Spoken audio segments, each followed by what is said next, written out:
The islands, as we all know, are a biodiversity hotspot that has I was just trying to calculate, but probably you all can correct me on this, more than 1,500 plants and animals of flora and fauna that are endemic to the region. And of course, it's truly a paradise of tourism, and the island's geographic location is strategic for India, especially to keep China's ambitions at bay.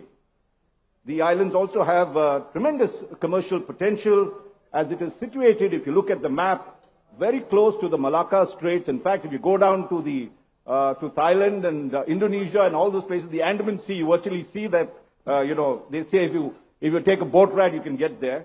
And these have all the major trade routes between Asia, Africa, and the Pacific. Yet, these islands have fragile terrestrial, coastal, and marine ecosystems that we know have to be preserved. Unfortunately, there are increasing threats from climate change, including erratic rainfall, rising sea levels, and diminishing forests. So we have a path-breaking report, jointly prepared by the PwC India, the global leader in professional services, and PwC India Foundation, which addresses these critical issues. It does present key strategies and innovative solutions to ensure that the Andaman and Nicobar Islands become climate resilient. Apart from this launch, apart from launching this very, very important report at the India Today Conclave, we will also have top experts discussing it. But first, let me request Mr. Sanjeev Krishnan, Chairman, PwC India, to make his opening remarks. Sanjeev, please come.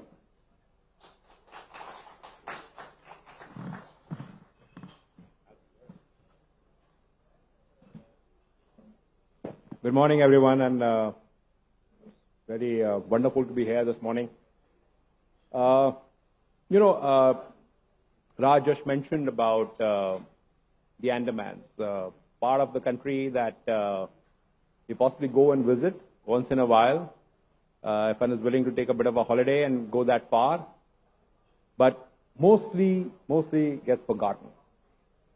And while we will release this report today, at the outset, let me just say that I'm extremely proud of the work that we have done as a firm and through our foundation, which Javeer, my colleague, anchors in the region.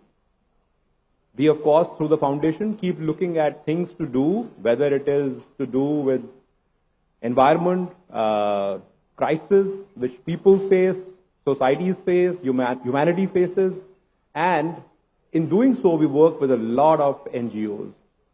And in particular, when we came across this particular project that we're currently supporting in Andamans, this had our wholehearted support. With Javi, I had the opportunity of visiting this site of ours, which is in the Vandur Gram Panchayat region. And when we went there, and actually, my colleague Madhura and Javier have been spending significant amount of time out there. But the little time that I spent out there, it just showed me how over the years, we keep talking about how we are disturbing the ecological balance. And I think it was fairly evident as to what we are doing in an ecosystem which, as Raj already mentioned, is already fragile. Over the last 20-odd years, there has been very extensive land use. Now, what that has meant is, and I think I was showed at least 3 or 4 locations where there used to be water bodies, and all of those water bodies do not exist any longer. It was the natural habitat of many animals who don't have that space, the natural space for them, and obviously that means that they turn anxious and at times, attack humans and people, which is also not great. But more importantly, with everything that's happening, and now in particular that we are looking to create an economic hub in the Andamans, there has never been a better time to talk about how do we balance the ecological needs of the region and the development imperative. The two need to go hand in hand. Obviously, we were just discussing, it's something that the development that is possible in the region, we've been talking about it for years, but how do we marry it to the ecological needs of the islands, considering that they are many parts of the island we can't even go to. And particularly after the tsunami of 2004, and the climate change, where we have seen, that in many parts of the world, many parts of the islands, we have been losing green areas. The quantum of mangroves there have gone down significantly. The water levels have been rising, and in particular, we are losing the natural habitat. That will make sure that today, this group, when they start discussing and deliberating, the question for them should foremost be that how do we manage the balance between growth and environment in a time where climate change seems to be getting less and less important globally. But more on that separately. I would just want to talk about two more things and then, of course, listen to the panel and, of course, an opportunity to release a report. I think there are two parts. We always have been talking about it, the adaptation and the mitigation things. I do look at these two things in some ways together. In some ways, without focusing on adaptation, you won't get the short-term opportunity to create any long-term impact, which might come because of adaptation. And in some ways, the adaptation and the mitigation needs serve the short-term and the long-term needs of the shift that we want to make in the communities that we live in the environment that we live in.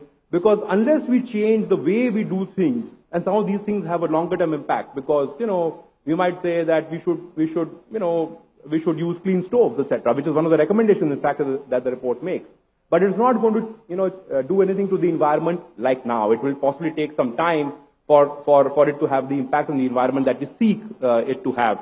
But some of this is very, very important. And I think this is the piece around mitigation that we will also talk about. So I would say one of the things that I would really like to understand through the panel is what is it that we need to do on the adaptation side? What is it that we need to do on the mitigation side so that the short-term objectives and the long-term objectives can get married together and we can create a better balance to growth and saving the ecology.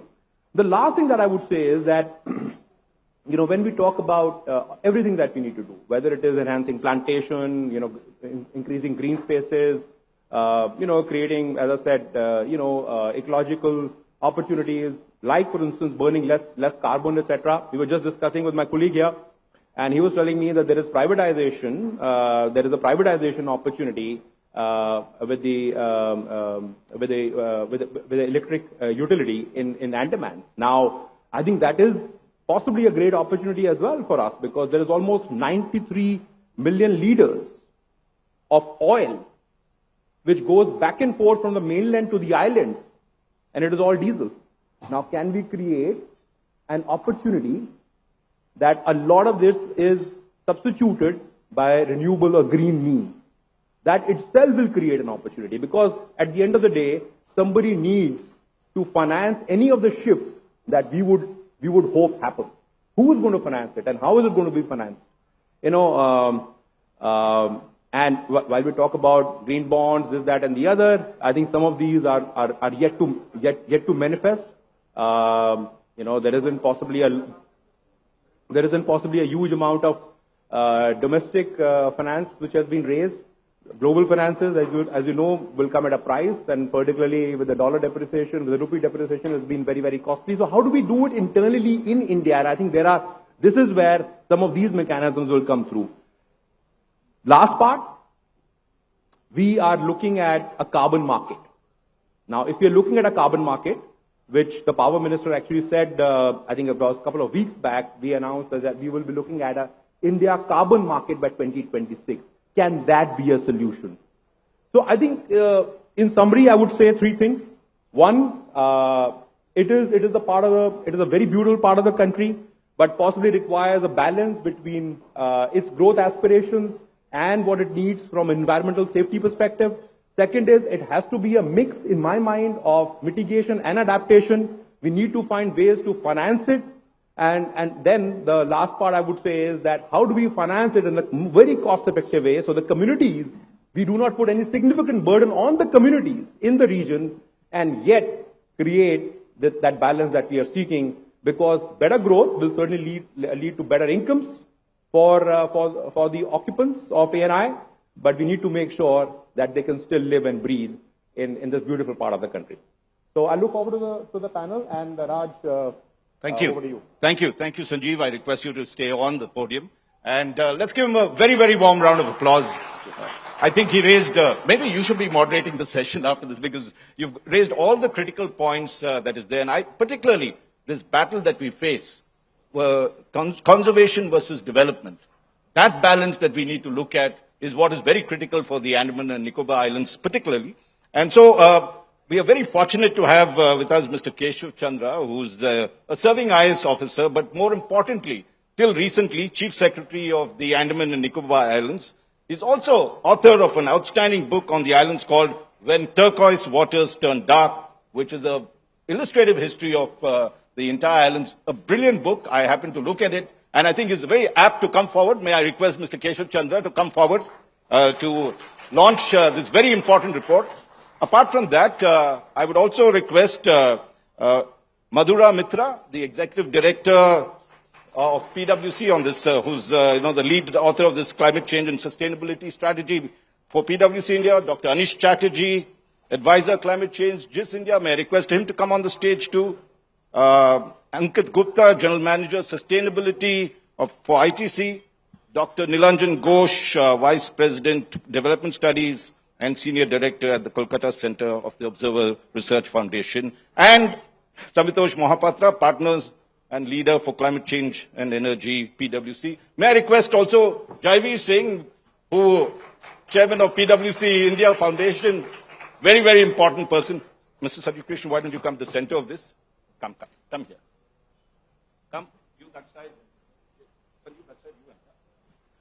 Ladies and gentlemen, the book, the most important report on Andaman and Nicobar Islands,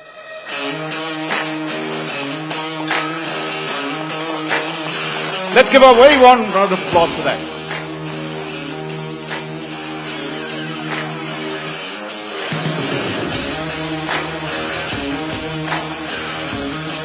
So, towards a climate resilient future, strategies for the Andaman and Nicobar Islands. And now, let's all hold the book up. Come. And a photo opportunity for this. Come, sir. Come. You come, we'll hold it together. Come forward. We'll just, I think we'll stand around this.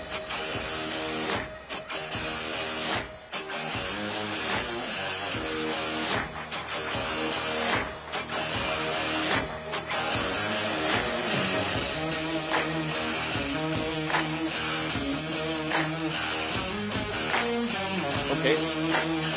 Thank you very much. May I now request Keshav Chandra to stay back and the others to please be seated while he delivers his insights, and he's going to give us a very, very interesting presentation of his slides as well. Keshav Chandra, over to you. Thank you.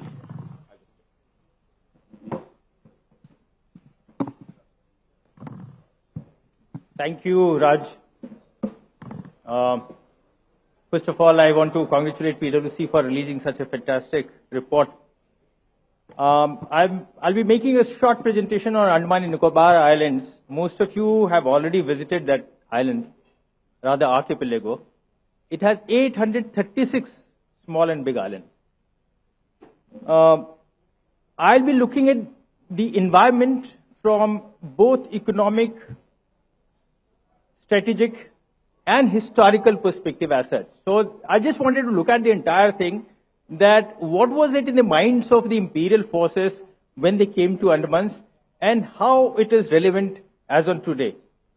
So the brief presentation, it has overview, history, people, ecology, and economy.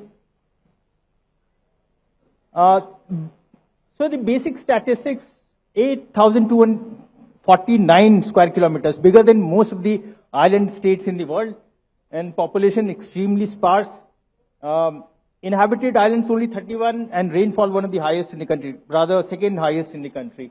And this is the entire geographical expanse. Southern side is Nicobar, northern side is Andaman, group of islands.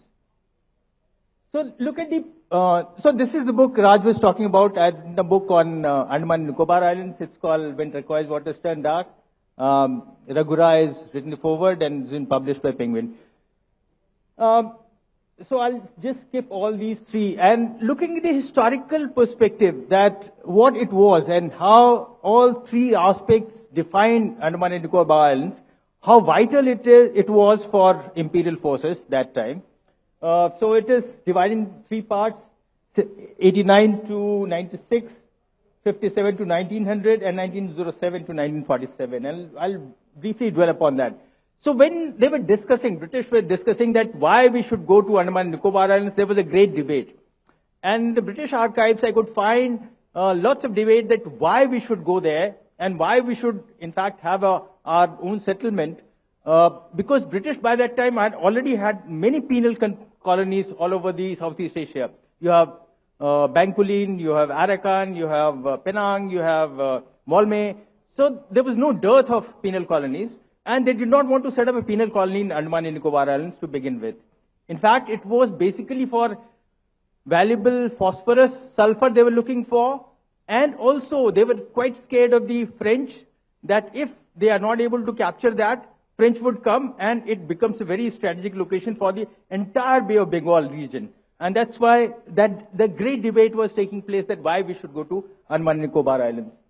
And then also the traveler's account. Captain Ritchie has already visited, Samoa has visited, and in their account you could find that they are talked about the locals, the original inhabitants there, and they depicted them, right from Marco Polo, they depicted them as fantastic species. Some inhabitants having only one eye, like cyclopes. So it's an unbelievable kind of account, but later British, so the debate was hinging on two things, that whether it's a blessed landscape or it's a landscape full of, and this is the picture of barren island, Andamans, of active volcano or pestilential marshes that was prevalent all over Andaman at that time. So after long debate, they decided that this is the important area, which is extremely strategically important, and we must go and have our settlement there. And that stands even today. We talk about northern threat. And that's the only place that country can have a significant impact on that threat is that Malacca Strait. Malacca Strait, we are far above Chinese presence. And we can dictate our terms there. Unless you have strategic location, strategic foothold there, you would not be able to do that. And that's why that thinking is still relevant. So, they sent a 27-year-old boy. He was a hydrographer, Blair, Archibald Blair, and his actually entire lifetime is very fascinating. He never used to sleep. Actually, he would work day and night. He was a hydrographer. He would cut trees with the workers and then also write a report in the late in night. And so he, along with another chap, he was sent there. They surveyed the entire land, and within 2 days, he submitted the report back to Cornwallis that time. And Cornwallis accepted it within a month. And he said that, go ahead, you're the right person to go and make the settlement. So he comes there and he makes a settlement. But his brother, after 4 years, after making the settlement, his brother was traveling on the northern parts of the Andaman Islands, and he said that it should be shifted there. The capital should be shifted there. That was the greatest folly. I think it was also a clear case of nepotism because Cornwallis listened to his brother. And after they shifted the capital, the entire population got decimated. There was some outbreak of epidemic. 50% of the population died, and they had no other option but to wind up the entire settlement. So after 96, you will not find a single soul outside, except for the inhabitants there. And so 1896, they all finished. Now, after 1857, another fresh debate takes place. And they say that, no, we cannot ignore Andaman and Nicobar Islands only because and there used to be tremendous number of shipwrecks on that because, Bay of Bengal is southwest monsoon, northeast monsoon, both are very, very active. And all the ships are, at that time, they were not navigationally very advanced. And so whenever there was a shipwreck, Malayan pirates and local inhabitants, they would come and loot all the goods. So they realized that we have to have that settlement there after 1857. And so the imperial phase starts there. These are all pictures from Andaman only. So the first thing they built is, at the Ross Island, they built this lighthouse. This is the first lighthouse in Ross Island. And the Anglican church. Then, since it was strategically important, first thing they built there was a garrison. And garrison it was modeled on the Windsor Castle. This is water filtration plant there, which is still there. Most of you who have visited, they must have seen it. The printing press and a ballroom and the residence of subordinate officers. Then the phase comes which is known to us. We know Andaman and Nicobar Islands only because of the cellular jail. But let me tell you, it started very, very late after commission was set up, because when they started bringing all the convicts there after 1857, they were not revolutionary, to tell you very frankly. And they were kept open. There was no jail there, except for one Viper jail that we'll see. Then a commission was set up and they said that let's turn into a penal colony, and penal colony, let's build a jail. And so cellular jail was built. This was the first jail, and this is the gallows of the first jail. It was on Viper Island. And this is cellular jail. You all must have seen Savarkar's cell, all of you who have visited there. Then, again, just to reiterate and emphasize upon the point that why it was important, after the Japanese invasion takes place in Second World War, they stopped at Northeast India itself. After Northeast India, they said, no, we'll not penetrate further. We'll rather capture Andaman and Nicobar Islands. And it was so important. So 1942, 13th of January, they bombarded the entire thing. British left, except for Waterfall, who was chief commissioner there, and the Bird. These two fellows were left behind, and entire British population left. And so it shows that not only in the eyes of British, or for that matter, Danes, they came to Nicobar, but also Japs. They also thought that this is the most important group of islands, we must capture that. And to tell you that it is strategically the most important area for our country. And I would not go into historical account of what happened during Japanese period. For that, probably you'll have to go through the book.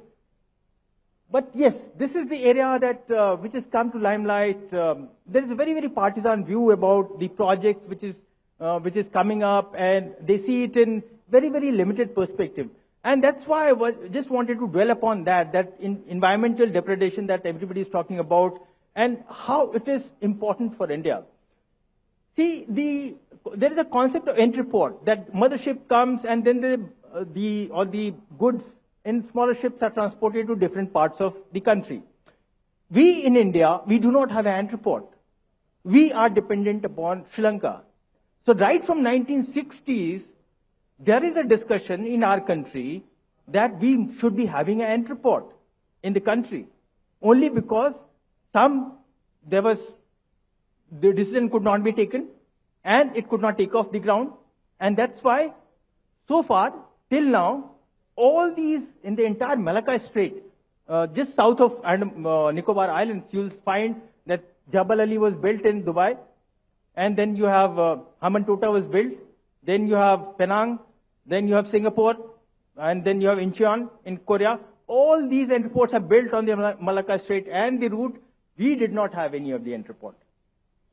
And as a country, can you think that when we are thinking about the economic progress, the trade is the most important factor. And if the trade becomes most important factor, can you ignore having, or can you just imagine a dependency on Sri Lankan entreport?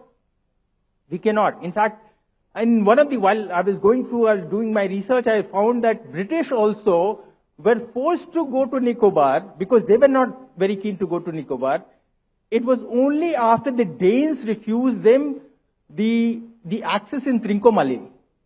And Trincomalee was the port from where they were operating. And then there was a debate in Government of India that time.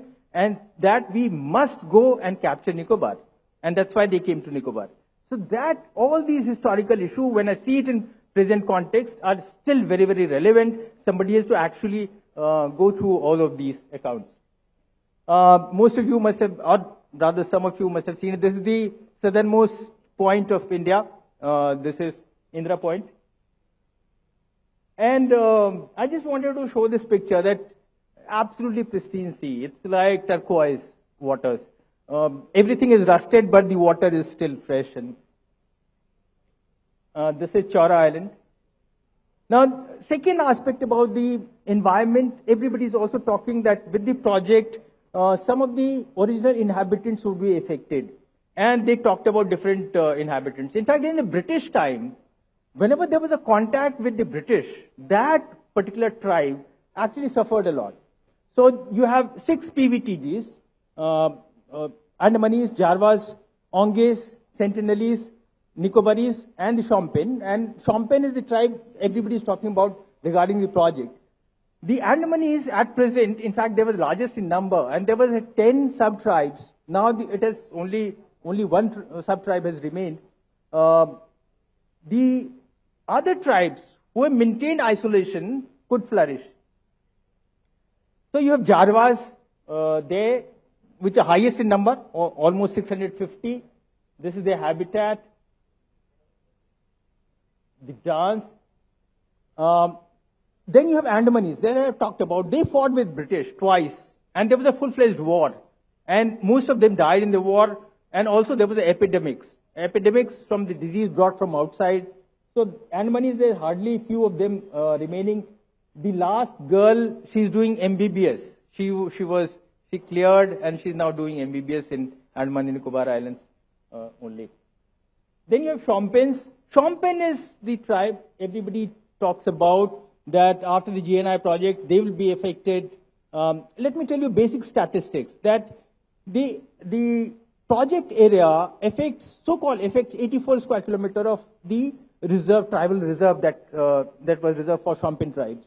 Now, right from 60s, when Government of India had the policy to settle war veterans in these areas, 11 square kilometer was already under settlement. So effectively, only 73 square kilometer was the tribal reserve. What this government is doing is that they are increasing the entire area. So in effect, the tribal reserve is increasing, not decreasing. So somebody takes the numbers as per the convenience, or probably they are not aware of the fact that, and this is the tribe which is the only tribe which knows how to make fire. Other tribes, they know how to preserve fire. But this tribe is the only tribe which they're making fire, as you can make out. And then you have Onges. Onges are in Little Andaman, and there's a beautiful girl who is studying in the school. Then you have Sentinels. Sentinels, of course, nobody can go there, nobody can reach them. Last time, you all must have read that in 2018, John Allen Chow he was an American Jesuit, he wanted to go there, he was killed and buried there. Nobody is able, I mean, some of the contacts were made earlier. In fact, I have also gone quite close to them, but could not contact them. These are the latest. Then you have, in the end, Nicobaris. Nicobaris are actually, in the end, after Japanese left, that time Mr. Solomon was the assistant commissioner. And after that, a priest called Richardson came, and after that, Richardson, he was a local Nicobarese. Entire Nicobar has converted into Christianity. And so they are quite developed settlement. And these are the pictures of one of the remotest islands of Nicobar. Some of the pictures of Nicobaris. And then you have motley of other groups from India. There Bhantus, there were, in fact, Moplas, they were brought from Kerala. Then the Andhra, and all these locations, from all these locations, people were brought here, and they are now. So you have a medley of different cultural aspects of the country. So it's a melting pot. Now, talking about, I will just skip all these because not very relevant, talking about the ecology. And the third aspect, which is under great debate today, is that ecology is under, let me tell you, some of these statistics, probably it has come out in the report and not come out. The number of seawater crocodile has increased fourfold. Now, to the extent that some of the areas have become inaccessible, as it happens anywhere in the country, that water bodies are encroached upon by the locals, but in the last 3 years, almost 240 water bodies, new water bodies have been created there in the entire Andaman and Nicobar Islands. There are some critical species, obviously, which will be affected, but then all the expert agencies, like leatherback turtle, I don't know how many of you must have seen that, is the largest turtle in the world. So it comes, nests its egg there. The entire project area has been kept separate from that. And also, ZSI has been put in charge of that. So the corals preservation, not only that, and then there's a bird called megapod. Megapod is a bird which can only run. So all these are threatened species, but then different expert organizations have been put in charge of all these, and they are taking care of that. There are separate areas which has been made wildlife reserve after this project was conceived. So Mero Island, Manchal Island, the Little Andaman Island, all these have been made reserves for different wildlife species which otherwise would be so-called effective. So it's not that the project is starting in the vacuum without any study, without doing any survey, without taking help of these expert organizations. In fact, the deliberation and the study, if you look at the entire report, it's so voluminous, I can't tell you. So with all considerations, Government of India, or probably we as a nation, we are thinking that we must have this end report and we must actually overcome this handicap that our country is facing at present. That's my favorite bird in Nicobar. That's found only in Nicobar. It's a Nicobar dove. And the central bird that you see, central bird, it's called Narcondam hornbill. Narcondam hornbill is the only bird which is found in only one island in the entire world. It's not found anywhere, but it is way up north, so it's not affected by anybody. I was lucky to see this bird in person. And people can, birders can give their left hand to see this bird. So every year I get some requests. So in the nutshell, in the end, I just wanted to tell you that, well, there is always a conflict between development and environmental preservation. But then we need to take care of all development aspects, the need of the country. We cannot just close our eyes and then not have a solution. There's a problem that environment is going to be affected. Then what are the solutions, what are the measures that we should be taking to mitigate and adapt, as my previous speaker has stated. And whether we are going in the right direction, whether we are taking help of the experts, whether after creation of this particular project, India is going to benefit, as a country we are going to benefit. Definitely we are going to benefit strategically and economically. Thank you so much for giving me time. Let's give him a very, very warm round of applause. And this segues very well into our next session. May I request all the speakers who are there to come on stage with me? Madhura Mitra is here, please.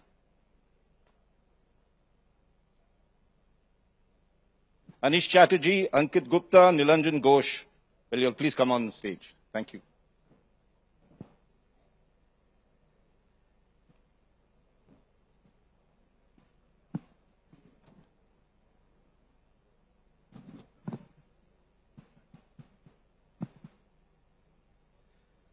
We must thank Keshav Chandra, because I think he brought home what we are trying to do here in this panel, to save all those wonderful things that are there and keep the balance, as we talked about. It is very strategic. It is, there are decisions that need to be taken, and I'm glad you didn't drop bypass the elephant in the room. Everybody wants to know about the Nicobar project. It's created such a controversy across the thing. But I think very importantly, what we are seeing here in this particular report is steps to address some of the key issues that Andaman raises. And I'm very delighted that we have here with us, and I'm going to read their designations once more.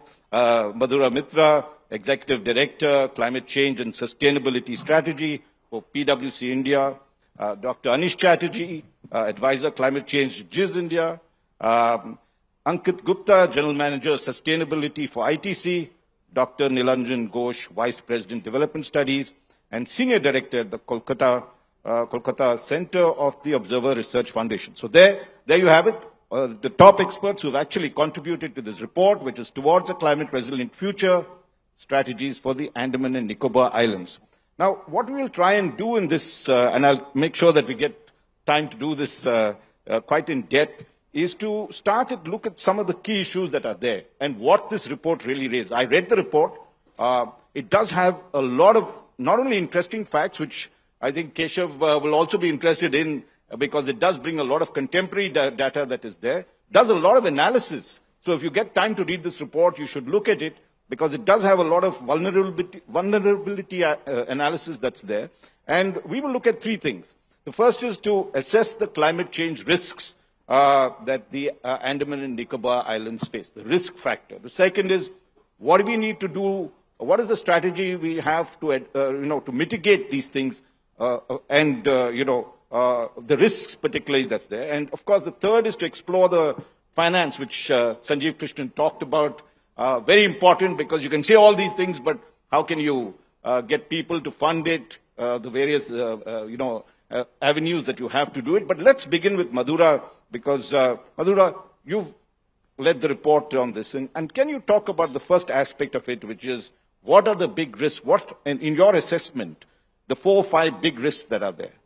Yeah, sure. So we have already talked about the facts that Andaman and Nicobar Islands are a biodiversity hotspot. We have also talked about the fact that it hosts one of the, largest mangrove reserves of the world. But the thing is, when it comes to climate change is a very, interesting subject. Generally, we talk about different kinds of hazards when we talk about climate change. But if we really systematically try to assess what are the risks, then the risks, for example, in Andaman, if we think that just because it is, it's an island, it will be just, salinity, incremental salinity or erosion of the islands, that's the risk that we are talking about. Generally, that's the perception that we have. But the moment we apply a systematic model, you may see that no, the problem might be heat waves. The problem might be, water stress, acute water stress. So it's very important to systematically identify the risks. General perception and systematic identification of climate risk, these two things might vary drastically from each other. And that is exactly what we tried to do here in this report. We tried to systematically identify what are the climate risks in these islands. That's number one.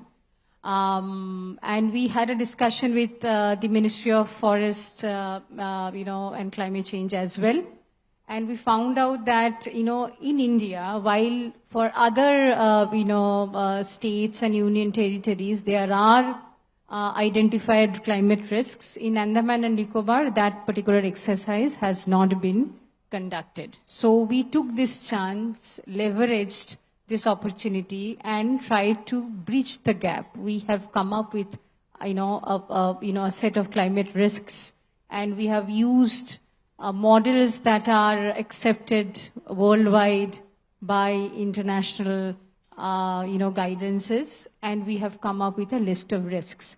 And the list is a very long list. It talks about definitely, submergence of islands. It talks about incremental salinity. It talks about soil erosion. It does also talk about acute water stress and heat waves. So it's just not the general problems, but the problems that we do not often think about. Those have also come up as high risk areas for the islands. That's number one. But the report also touches upon the fact that we cannot stop just by identifying the risks. It's very important that we go a little further and try to understand what are the mitigation strategies for those risks. And this mitigation strategy can be both ways. One is adapting to the risks, because we all know that globally, we are trying to reduce or contain the temperature rise till 1.5 degrees Celsius by the end of this century, which is 2100. But sitting here in 2025, we are already there at 1.4, almost 1.4, the global temperature rise. So, just by mitigating or reducing greenhouse gas emissions is not going to help us. So it's very important that we accept the fact that there will be hazards and we need to adapt to those hazards. So what are those adaptation strategies for the islands? The report explores. The report also explores what are the mitigation strategies, because as Sanjeev mentioned and we know, the entire island depends on diesel. That's the source of electricity for them. So if we have to, and so there are a lot of emissions happening because diesel is a fossil fuel, and if those emissions take place, it's very important that we look at options to replace diesel consumption and move towards renewable energy consumption. So what are those opportunities for us to bring in renewable energy in the islands? It's very, very difficult to go for large-scale renewable energy, by the way, in the islands. So we have looked at decentralized renewable energy penetration in the islands. So that's the second part of the report that we touched upon. And the third critical aspect is, though we convene in seminars like this and talk about climate change a lot, we do not really take action. Why? Because we do not have financing, climate financing. Though in mitigation you do see a little bit of financing happening, because there is a definite return on investment when it comes to mitigation actions. But that's not the case when it comes to adaptation. Adaptation is more philanthropy. So, and people, when people talk about philanthropy, they do not, give their best. That also we have seen. So it's very important that we talk about adaptation financing. This report talks about adaptation financing, talks about different financial sources, as Sanjeev also mentioned in his opening speech. And interestingly, the report talks about how we might combine adaptation financing with mitigation financing. How do we identify opportunities that are primarily adaptation actions, but with a mitigation, subcomponent, or primarily mitigation action with an adaptation subcomponent, so that we can access mitigation finance even for adaptation projects. So these are the key things that the report explores, and we will talk more about it during the panel today. Thank you, Madhura, and that's a great overview to get. I want you to deep dive a bit, Anish, into the risks factor. Very few of us have actually gone to Andaman and seen it. Keshav has been very lucky to serve there and do this wonderful book. And you all have also gone on there. If you take a look at 2 or 3 of the risks, she talked of one of them, the temperatures rising. What is the impact in your studies that is there that indicate where are the vulnerabilities that have existed? And how has this begun to impact the climate change that is there, the patterns of rainfall beginning to vary, and of course, human activity, cutting of forests. Where have you seen the impacts happening in this? Well, thank you. To me, you see, anybody's vulnerability, risk, whatever you may say to whatever climate change we are talking specifically here, it's mainly his ability to have some economic activities done. And then with this climate change, be it anywhere in the world, it's their economic activities that are being mainly affected by all the manifestations of climate change, be it sea level rise, be it storms, be it temperature rise, anything and everything. Now, agriculture is the main activity there for the people, but then how economic is that for the people and what we can do. I mean, it's easier to say that, yeah, you can bring in AI for agriculture, you can bring in technologies, you can go for CERs, but then those doesn't actually happen in a short term, and neither, this CERs in agriculture, it's now only voluntary carbon markets whose values are very, very less. So, I mean, my point is the main risk is their economic activities are being hampered, jeopardized by climate change. That I would say. Okay. We'll come back to you on this. Let me now move to Ankit Gupta, who's the General Manager Sustainability for ITC. And Ankit, we'll come to the mitigation aspects and what we need to do, and of course the finance, but your sense of the risk.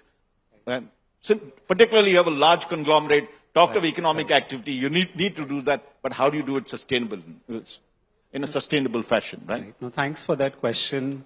I think it's very important to understand, like for a company like ITC in multiple businesses, like why should we worry about climate risk at all? As a company, we are extremely dependent on agriculture, right? And we have manufacturing locations across the country. You have Ashirwad Atta, you have Bingo chips, you have biscuits, you have paper and whatnot. And we've realized that if you keep people at the center of all our activities, so for a farmer, it's the farmer, he or she himself, then it's the farm on which they work, and the crop. Like how will each of these things respond to what Madhura said, changing precipitation patterns, changing temperature? If, let's say there's early monsoon, there are a lot of rains in March, what will the farmer do? If the temperature is too high for the Rabi crop, what will it happen to them? How will they respond? And farmers are smart, they notice something, maybe they'll sow early, sow late, maybe they'll put more fertilizer. If they're afraid there's going to be more rain, it's going to wash out the fertilizer.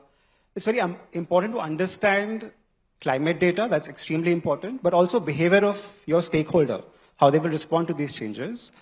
Even same for a factory, right? A factory worker who's working on the shop floor, the nature of their job, this location where they're in, would be also impacted, whether it's rainfall or heat or drought. So for us, I think the journey has been almost 5-6 years ago where we started looking at climate data very seriously. Unfortunately, we had to rely on a lot of global companies to help us, translate those global climate models to regional data, to downscale that to where our location is or where our farmers, farm the crop. That's something which is missing right now. And this climate data is very coarse. It could be 100 kilometer by 100 kilometer. It doesn't really make sense for us. So you need to use smart AI, ML sort of routes to downscale that data to your location. It's very expensive. It's not available to everyone. ITC has the resources. So we were able to get that data and understand and data is not enough. As what I said, data only guides you in the right direction. You have to apply how it, as I said, impacts your value chain and the stakeholder. And for us, you start with the data, but then you look at every region, every micro agroclimatic zone, whether it's wheat or paddy or soy or pulses or potato. Different parts of the country have different issues, so you mingle those with your climate adaptation plan. And what's also happened in the past 5-6 years is that the recognition of climate as a risk has happened. We were always experiencing floods and heat waves in the past as well. But now we know the patterns are changing. We also have a sense of what's going to happen in 2030, 40, 50, all the way 2100. That was not there before. So now as a company which has all this information available to us, so it's important for us to have a risk management approach to address all of these things. It will help, our workers be more productive. It will help our farmers be more productive. It will secure our supply chain. So I'll give you maybe a couple of examples if we have a few minutes. So especially with farmers, all the programs that we have on sustainable agriculture or watershed management. And is this in Nicobar? You've not invested in Nicobar so far? Coming back to the mainland. Yeah. We fly back from Nicobar to the mainland. There are a lot of sensitive locations, even on the mainland, right? Biodiversity hotspot is one way to look at a sensitive location. Locations could be very high water stress. Yet they could be, required to do agriculture for their main livelihood. So how do you manage that balance? That you make enough water available, you help people use water efficiently, especially farmers, and when they're experiencing heat stress, try to get the right climate-tolerant variety available to them, so they plant the right seed, which helps obviously companies get the right quality also in their product. So all of these things are well integrated. And when we look at adaptation and resilience, so adaptation, as Madhura said, something is happening, you respond to it. Like you just carry your umbrella if it rains, that could be called as adaptation. But resilience is more long-term, right? You recognize these trends. It's your ability to bounce back, once something happens. So how do you do that? We run a large program on climate smart villages where you look at natural resource management, you make enough water, soil, biodiversity available to the farmer. You look at even livelihood diversification. Like all of us probably also deal in stock market. We talk about diversifying our risk across multiple asset classes, even for farmers. So agriculture is their primary source of income, but there could be on-farm diversification through, let's say, tree-based livelihoods. You could plant timber, you could plant fruits. Off-farm, you could use animals as a source of livelihoods. So how do you diversify their livelihood? How do you make sure they are linked to the right awareness, right technology? And technology is an enabler. As Dr. Chatterjee said, you can't put technology and say the problem is solved. We use all the latest tools, all the apps, but that's just an enabler. It helps us scale up and it helps us do things better, but you need to be on the ground with the farmer, handhold them, teach the right techniques, be with them, provide them market linkages, create those local institutions, help them access government schemes, let's say on insurance or soil health card, all these things which we may not think as resilience and adaptation, but all of them actually help the farmer if there's a bad spell of rain, or as I said, temperatures rise out of the ordinary. This is what allows them to bounce back in a barrier. Right. Yeah. No, very good points, and we'll come back to some of them. Dr. Ghosh, Nilanjan Ghosh, if you could tell us, moving into the Andaman and Nicobar Islands, what have you seen as the 3 or 4 risks that we must immediately look at, where you're already feeling the pinch of that, and we need to start working on it rapidly? At the very outset, let me confess that I have been remotely associated with this study as part of the advisory board. The study has largely been led by Madhura and her team. So, if you're talking specifically about this part of the world, not only about Andaman and Nicobar Islands, but largely, in fact, the Bay of Bengal region, let me come back to something that is more fundamental in nature. How do you reckon climate change? Is this an environmental problem? I consider this as a developmental problem. Interesting. It emerges from the forces of development precisely because of our unbridled human ambition, defining development in terms of a neoclassical reductionist variable called economic growth, without acknowledging the costs of growth. It gets into the environmental channel and eventually affects all our long-term developmental variables, whether you talk of human health, whether you talk of poverty, whether you talk of GDP growth, net state domestic product growth, whether you talk in terms of, say, ecosystem services. Now, when you talk about Andaman and Nicobar Islands, or suppose, say, other multi-tract mangrove forest ecosystem, one very critical element that one needs to look at is what essentially entails the livelihoods of the community. It is precisely the ecosystem services, not merely the trade linkages, not merely the traditional or what you call the economic activities, which result in the enhancement of the net state domestic product. Now, these ecosystem services are essentially the services which are provided by the natural ecosystem free of cost through its organic functioning. And this entails 4 types of services: the provisioning service of the ecosystem in the form of food, fodder, suppose say honey, other forms of livelihoods, fisheries, in the form of regulating services of the ecosystem, one of which has already been talked of in the context of carbon sequestration, in the form of climate regulation, in the form of extreme event control, event regulation, like suppose say the mangrove ecosystem might help us, in fact, in mitigating the impacts of what you call storm surges. That is regulating service. 3, the supporting service of the ecosystem, but I'll come to that later, but let's talk about the cultural services of the ecosystem. Now, as far as the supporting services of the ecosystem, it is this ecosystem which essentially sustains all these three forms of ecosystem of services, including, suppose, it provides us with, soil formation. So naturally, if the soil is not there, soil is not formed, what is going to happen? The entire ecosystem is going to be devastated. Right. Right? So, if I come to this, that sea level rise in the Andaman and Nicobar Islands, as also in fact large parts of the Bay of Bengal, in fact in the east coast, is resulting in salinity ingression, is resulting in soil loss. In fact, if you look at this part of the world, it is happening at the rate of 4 millimeters. The RMSL, the relative mean sea level rise, is at the rate of 4 millimeters per year to 30 millimeters per year, depending on the gradient of the coastline. So, and that is resulting in salinity ingression. That is resulting, in fact, in destruction of the entire agro-ecosystem. In large parts of West Bengal and Orissa, you will find that there is a very organic pattern of adaptation happening. Because agriculture is getting destroyed, so what they are doing, they are moving towards brackish water aquaculture.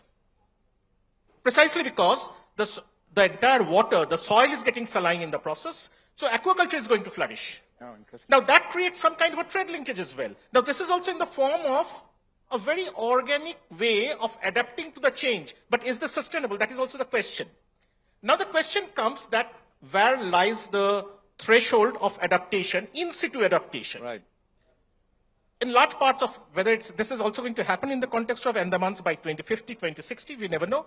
This is going to happen in large parts of the coastline of the Bay of Bengal, that the community might not be in a position to stay in that particular region because many of the islands in the archipelago will not be there on the face of this earth because of sea level rise. So what kind of adaptation are we, in situ adaptation are we going to talk about? Because our net zero target is 2070, but by 2040, suppose that this is washed out. So we have to think about adaptation from the perspective of ex situ adaptation, strategic retreat of population. Move the population out of that vulnerable region to some other regions. Now who is going to pay for that? Madhura raised this point very categorically, that adaptation doesn't have a market.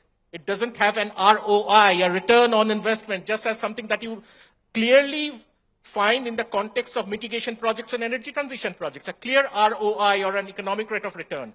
But remember, adaptation might not have a perceptible economic rate of return, but it has a social rate of return. And that is something that we need to estimate. Some estimations are already done. In fact, this is on the Global Commission on Adaptation. They estimated that if you invest $1 billion for adaptation projects, you will get $4.2 billion return in 10 years. But that is tip of the iceberg. So anyway, these are some of the issues that we can talk about, but ultimately it is the ecosystem's livelihood linkage which we have to acknowledge in the context of climate change, especially in vulnerable regions like the Andamans and large parts of the Bay of Bengal. No, I think that's a very good points that you've made in terms of each of the issues that we wanted to actually discuss separately. But Madhura, I want to come to you and get into a little specifics because we are addressing Andaman and Nicobar, right? So what are the risks in terms of, and when you talk of mitigating those risks, what are you trying to mitigate over there? If you can, not many of us have gone there and looked at in the kind of depth at some of these issues. Yeah. So now coming down to the specifics that we have found out and kind of elaborated in the report. The first thing that we have seen there is that the mangrove cover that we so proudly talk about when we talk about the islands, that is retreating, you know. There is a degradation in the mangrove cover. And how severe is that degradation? Quite significant, I would so say. So will you say 20% of mangroves of Nicobar have, I mean, Andaman Nicobar? 25%. 25%? Yeah. Okay. So it is a significant degradation that we see in the islands, and just as Dr. Ghosh mentioned, ecosystem services, you know, of course, will be affected because we are dependent on those mangrove cover. It prevents soil erosion, right? It also prevents, the intensity of storm surges and all. Right. So the moment we talk about degradation of mangrove cover, we know that we are losing out on the other So ecosystem mangrove is services. one big issue. finding Right. that we have in Right. our report. What is the others? The second, of course, submergence of land and all, because everyone has talked about it, I'm not getting into it. The second important part is that the island has got, has a culture of monoplantation, because Right. there is betel nut plantation, which is more like a monoculture of plantation. And if that happens, And that is because the forest department is promoting, or just the people are doing it for because commercial from reasons? the forest department, I should not be criticizing anyone here, but at Right. the same time, it's important for us to understand that the forest department is not monitoring. They are not taking it seriously. They don't understand the impact of monoculture on the soil pattern, the loss of soil, and Right. and the loss of biodiversity. And I would gather this monoculture is largely for commercial reasons, or is For it commercial reasons, Right. solely for commercial reasons, we are promoting monoculture in the islands. Right. Number two, as Ankit was talking about erratic rainfall pattern, and monsoon coming late, erratic monsoon pattern. What is happening there is renewable energy potential, because we talk about renewable energy whenever we talk about Andaman and Nicobar Islands, right? But we must understand the moment there is an uncertainty in the climate pattern, solar radiation reduces. So the moment solar radiation, and that is the basis of our, the whole planning around renewable energy depends on solar therein, and not so much on wind, right? Because the wind velocity will be erratic in those islands. So that is why, from a very scientific point of view, if we are depending on solar, for renewable energy, for penetration of renewable energy and replacement of diesel, that is really not the answer if we do not solve the other climatic issues in the islands. Right. So, the so-called, the generic, the solutions and the generic risks and the generic richness of the islands that we usually talk about, they don't exist in the islands anymore. So that is the biggest finding of this report. We need to do a proper assessment of how much will be Can the you just renewable elaborate energy. a little more on that very important point that you made? The risks that are there, and you're not able to, you may not be able to even deal with some of these issues that you're saying that are there. So, for example, renewable energy. We talk about renewable energy, right? And there are larger renewable energy schemes in the islands. Government is also investing into renewable energy in the islands. But the question is, have we done a systematic assessment of the potential of renewable energy in the islands? Have we Right. done that before taking a decision on the investment? Renewable energy is a fancy word nowadays, so we Correct. are investing in renewable energy. But where has, have we done the study to understand the potential of renewable energy? When we went there, we found that it's very difficult. What is possible is, also we need to keep in mind, Sanjeev was talking about, let's not burden the communities while talking about adaptation and mitigation. It's not about burdening the communities. It's about making a positive impact on the communities. They are all indigenous people. They are also poor people. They depend on the ecosystem services which we are kind of taking away from them. So it's not about burdening them, but about making some positive impact on them. If we have to really do that, what we actually can do is we can talk about solar mini grid, where you need lesser solar energy, but at the same time, it can replace diesel-based electricity. So, but for that you need financing. No one is interested in small-scale renewable energy Right. that will help the communities directly. We are talking about large-scale renewable energy, which is not a reality in the islands. This is one of the many issues that we have highlighted. Excellent point. And I think, Anish, why don't you come into this? We are now moving into the finance part, green finance. Where do we need to put them? You've studied some of the things that have happened in Andamans. Which are the areas, or in general, if you'd like to get into, where green finance has been attracted to certain projects, and would they be relevant to the Andamans issues that is there? Where do you see that coming in? Well, it's a tough question, finance, I mean, to be honest enough, as everybody in the panel, Madhura and all saying that adaptation is basically a stepchild, We don't get finance for the basic need, the study that she mentioned. Right. Yeah. So green finance. Now, you know, there are different mechanisms for this, financing mechanisms.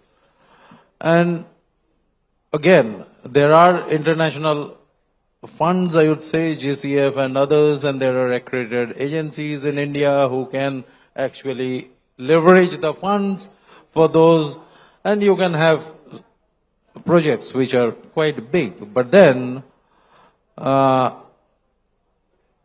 problem here is, I mean, in the Andaman and Nicobar and for other islands as well, is whether it's a, as Dr. Ghosh mentioned, what is the ROI? Sorry, what is the? ROI. Right, You know? return on investment, yeah. Yeah. So, I mean, whenever you are asking or requesting for finance, a funder would always like to know the fact. Right. So green finance, though a very, very good opportunity for, I would say, the mainland, but for making it implementable in the islands, there needs to be a basic feasibility study at the beginning to understand what is feasible, what is not feasible.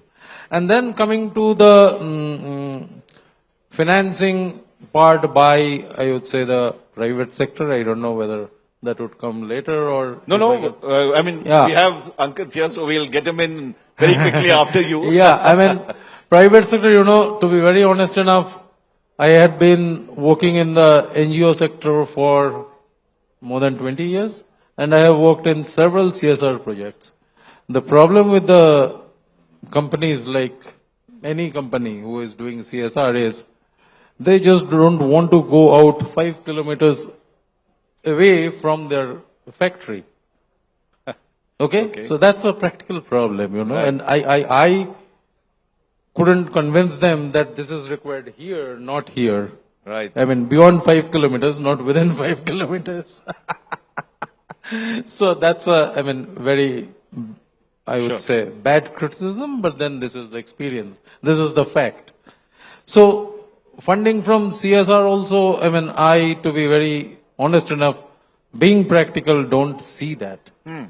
And whenever we talk of private-public partnership, it's actually not that. The private always wants to see where is the money. Right. Be it from the government, be it from the whatever. But whenever a private entity wants to spend money or invest money, they are very, very, very careful about that. So, I mean, financing is a big, big issue everywhere. And most of for India, which is developing, we don't get the international funding as the least developed countries get, Right. our neighbors. So yeah, it's a very, very tough challenge, to be No, honest. and I'm glad you're doing some real plain speaking on this. So we'll get you in, Ankit. When you look, you have a large company, right? There are issues that Andamans has, and that report outlines it. As she mentioned, the diminishing mangrove forests, certain islands getting, the water level going far higher.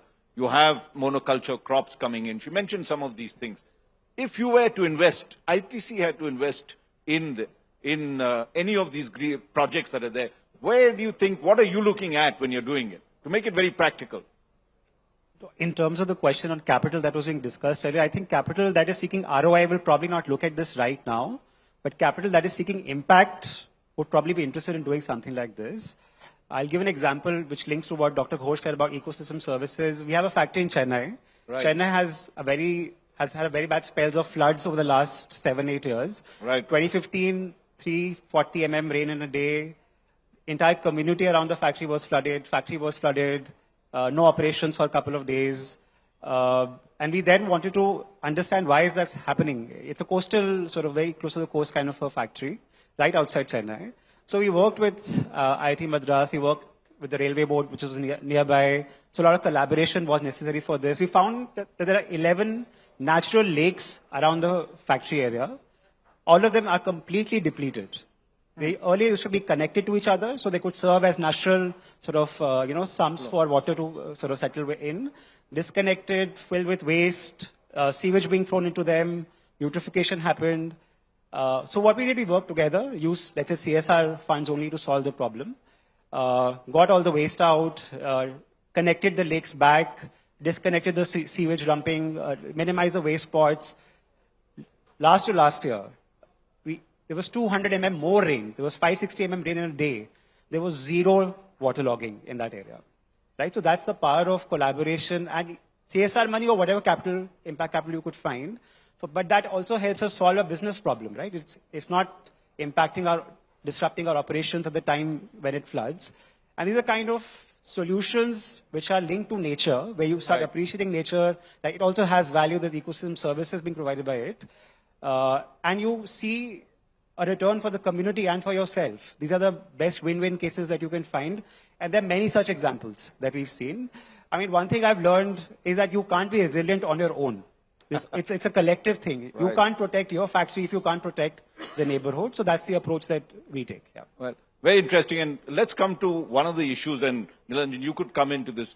Sanjeev mentioned the carbon market, right? And that we're going to have it in India pretty soon.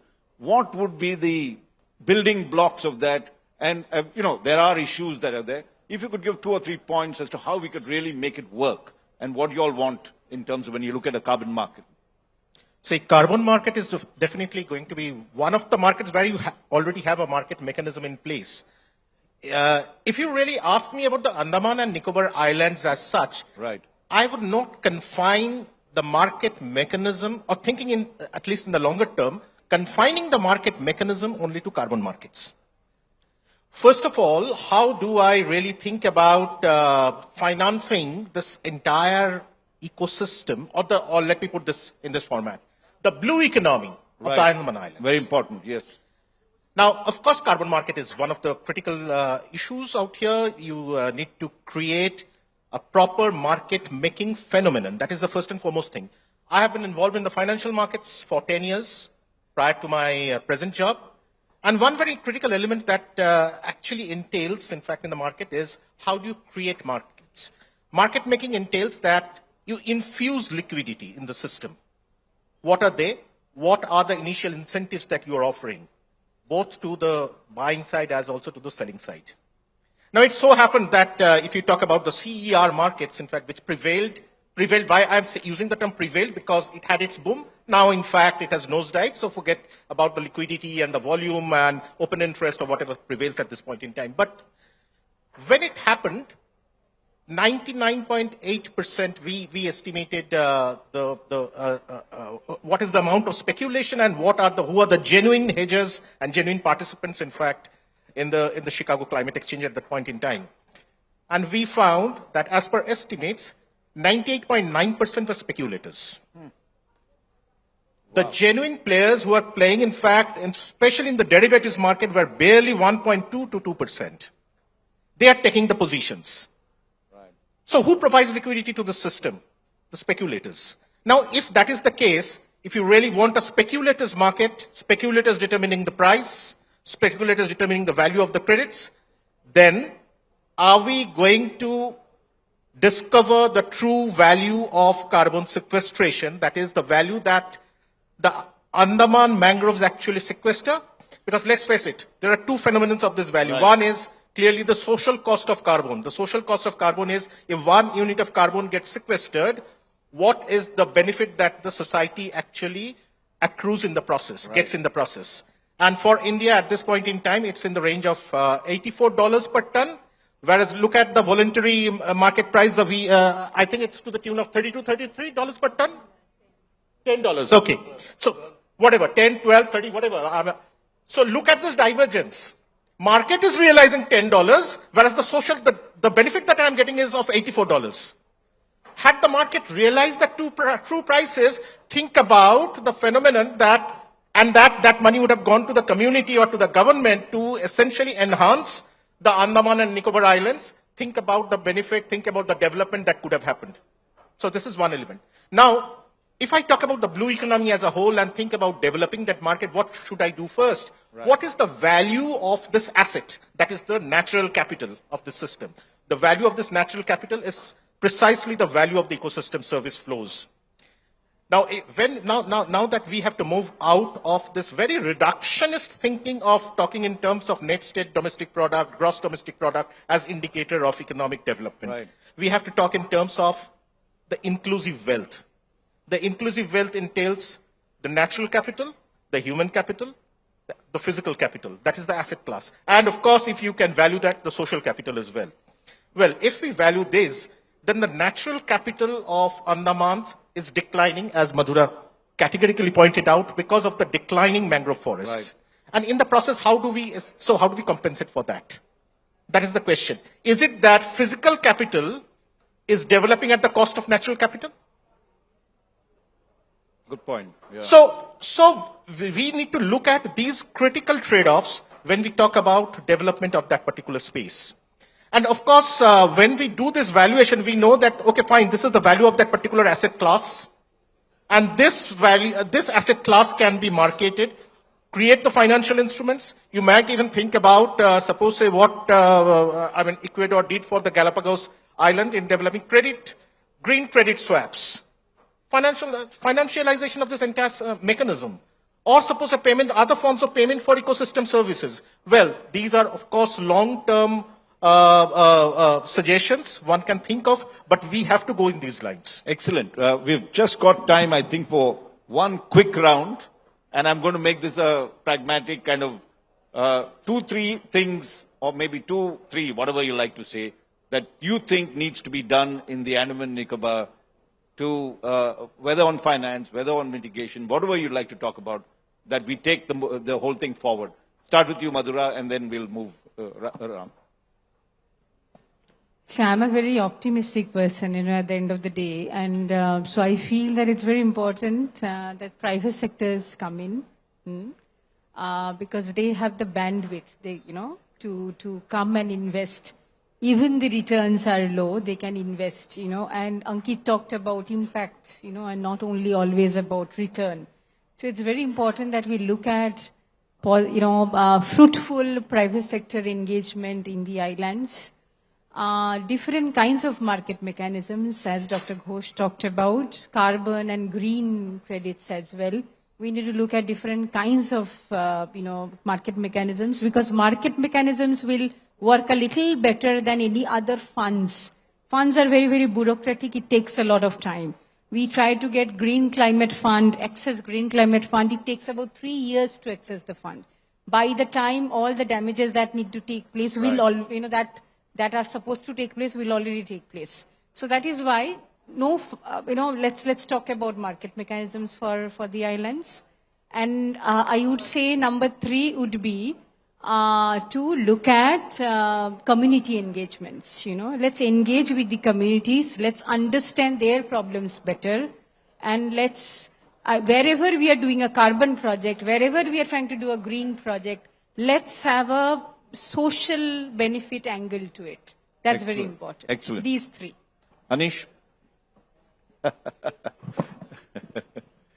Yeah, to add to what Madhura said, I personally feel that as a starting point to a solution, there should be a definitive study, research, with collaboration from different institutes that you have, maybe not, involving the local institutes as well, but from like IIT Madras or maybe Jadavpur University in Kolkata, whatever it is, and then try to find out what is actually and practically feasible as adaptation options in those areas.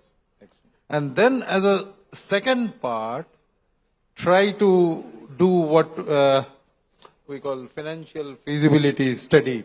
Try to find out which government schemes or where from the government we can leverage for these activities, as well as, I would use a very bad term, entice the private sector to invest. Yeah. And then, while implementing, I am sure there would be challenges, there would be setbacks, and there would be failures. So I don't see them as failures or this thing. What I see them as opportunities for us to learn. So while implementing, we should be ready to be bold enough to say that, okay, we tried this, we faced this challenge, we failed, but then this is the rectification that we need to do. So those, I would say, the three things or the three steps way forward for a very, very vulnerable place like the Andaman and Nicobar Islands. Thank you. Ankit? Just add two things. I think what Dr. Ghosh was saying, so Andaman is closely linked with the blue economy or the green economy, and that's where all the value is coming from. And if investors value dollar terms, I think it's time to value what Andaman GDP in terms of blue economy, green economy is. That's very important. And second, I think Andaman has the opportunity to be the gold standard for sustainable tourism, because right now that's the mainstay of the economy there. Yes. How can you be more responsible and sustainable and encourage tourism in that area? Nilanjan? I think most of the points have been talked of, so I don't want to repeat on the financial instruments, tourism being one of the critical drivers that can reverse the trade-off between conservation and development. And this has been proven worldwide. Let me, apart from the financial instruments, let me harp upon one very critical element, the role of philanthropy. Globally, the global private wealth in 2024 stands at $454 trillion US. It is slated to rise to $627 trillion US by 2027. Indian private and Indian wealth today stands at estimated around $20 trillion US. Can we mobilize 1% of that through incentivization? If not incentivization, then wealth tax. You're not going to be very popular, but... I don't. So at the cost of being provocative, let me put across this particular suggestion. Right. And then put that across for meeting our especially the adaptation needs. Since we have Keshav, can I take... We've asked each of them for their pragmatic solutions on it. Can you give us 2 or 3, since you worked in that area? We'll end with you, but we'll just give you a mic here, and if you can make a few points, and then we'll... Since you've served in that place, you've seen what they've said about it. Right. So, well, I have to go through the report because I really wonder, because some of the data needs to be seen. I've extensively traveled all 836 islands. I've gone, stayed in some of the uninhabited islands. I've seen it from myself. So that's one point, different point of views. But as far as the economy, non-controversial thing I'll touch upon. The economy, I think there are only 2 sectors where Andaman has the future. And these 2 sectors we have been, at least I've been working when I was there for 2.5 years. One is obviously fishery. Deep sea fishing is one area where Andaman's future lies. And it will, in fact, propel the entire Indian economy also. There is an old saying in Andamans that fishes die here of old age. Nice one. And the tuna, if you study the tuna and availability of tuna, the tuna is one area where Japanese are really mad that why aren't you harvesting tuna? Harvest and give it to us, because in territorial waters no other powers are allowed to fish. Only we can fish. So that's the one area where the future of Andaman lies. Also, looking in the Southeast Asia, and Southeast Asia, especially Thailand, has the most advanced fish and food processing industry in the entire Southeast Asia. In fact, it's the hub of the fish exports all throughout the world. And Thailand and Andaman, the proximity is, overnight sailing, you can reach there. So we were trying to establish, in fact, it's already been established when I was there. So it is taking off. It is gradually taking off with some more investment in that sector, especially the fishing sector. Big trawlers have to come, motherships have to come, the fish processing industries will have to come, and then the local fishermen are to be integrated in the entire economy. It's not that only some of the experts, or you bring expert fishermen from Norway and you start fishing tuna there. it is not going to be sustainable. So the local fishermen are to be trained and they are to be involved in that. So that is one area. Second, obviously, is the tourism. But tourism also has a trade-off. All of you must have gone there to only two islands. I mean, one island or two islands, Havelock and Neil. You wouldn't have seen other islands. So, and to tell you very frankly, the mangrove, I do not really subscribe because I've gone the interiors and I've seen that after 2004 tsunami, that was the biggest devastation that has taken place. After that, things are looking up. In fact, the corals have gone up. I've dived. I've also been diving in the entire Andaman Sea. I've dived at least What a great job, I must say. I mean, we love to do at this. 50 places, gone up to 30 meters deep, and I've seen that how corals are coming up. So fortunately, it is looking up as far as the natural devastation was concerned, which took place in 2004. Second area is tourism, but it's a slightly tricky area because here there is a very strong trade-off between environmental preservation and how much of tourism you're going to allow. And also, recently you must have seen that some of the great tourism destinations are cutting across the tribal areas. So though Supreme Court has put some checks and balances that you cannot traverse without a police escort, but still somebody made a video and that video became very viral. And so these are the negative impacts of the tourism. Right. So tourism, we have to take it with a pinch of salt. We need to be absolutely cautious which all areas to be opened up, in what manner. You cannot have a luxury resort in all the areas, but some of the areas that you are opening up, what are the basic controls that you should be having? And as he has already said, Andaman has shown it's a gold standard of tourism, and it need to preserve in that manner. Thank you. Thank you, Keshav, for this intervention that is there. And let's give our panelists a very warm applause for this. Anish, Ankit, Madhura, Nilanjan, give them a really warm round of applause for this. Thank you. And let me now call up, we've got someone that, Sambitosh Mohapatra is here. Please come and give a vote of thanks for us. Thank you very much.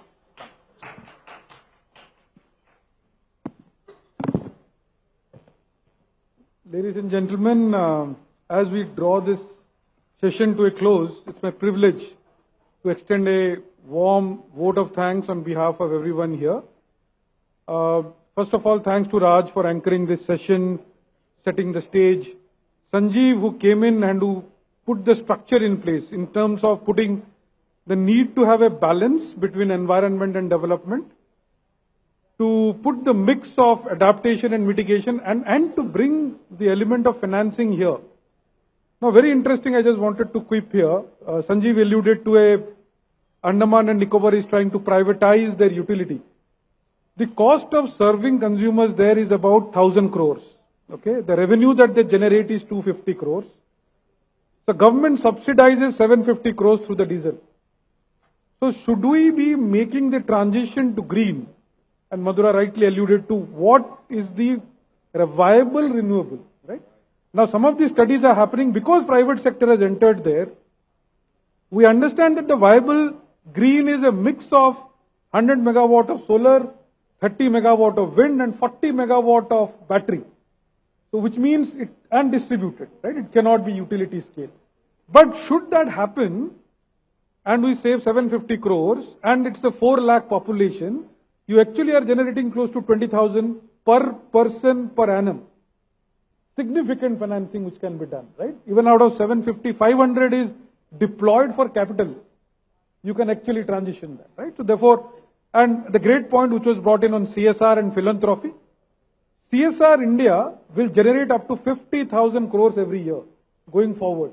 Given the kind of profits our corporates will make, should we be having a very focused approach to where this can go and the philanthropy, 1% can go, adaptation can be a big area of change. But I also wanted to thank esteemed audience, sponsors, organizers for all the work that we do. But to close this session to a close, I'm saying lot of talk has happened, and I say that with full last 4 or 5 years I've been talking and I've been leading the sustainability practice. We have a very stringent disclosure reporting norms, but concrete action is still to happen. Concrete and committed action requires deployment of resources, and that's where I hope some of these conversations will take it forward. But with that, thank you all.